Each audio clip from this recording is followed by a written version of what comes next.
No one likes losing.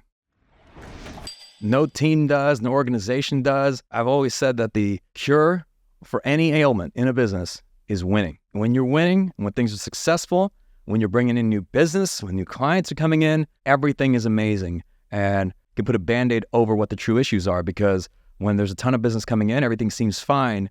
And you really don't start to look at an organization from like an efficiency standpoint and whether that organization is truly optimized until you're experiencing a period of adversity when you have to be much more intentional about everything.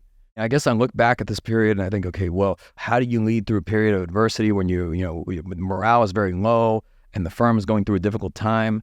So I think you have to, you as the leader, have to be the example. I think you've got to roll up your sleeves, and I think you have to be there on the front lines with your team. So you have to be, show them that you are all in, that you are committed. Sometimes it's laying out a vision of how you're going to navigate through whatever that challenge is right now. I mean, it could be the right vision, it could be the wrong vision, but have something, right? Have some sort of plan. And also, I think, you don't show your commitment through words, you show your commitment through actions.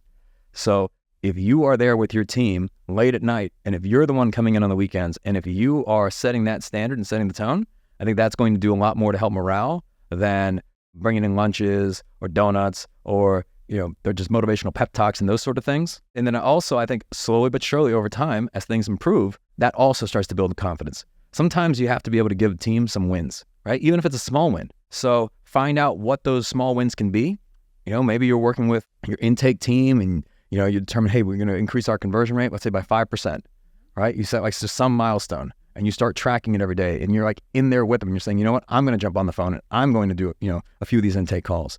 And then I'm going to coach you up and I'm going to help, develop the intake script, right? Just, usually when things are all prosperous, it's like, yes, you can do a lot of delegation and yes, you can obviously bring in a lot of help. You don't want to do everything alone, but I think there's something to be said about the leader getting in the trenches with their team.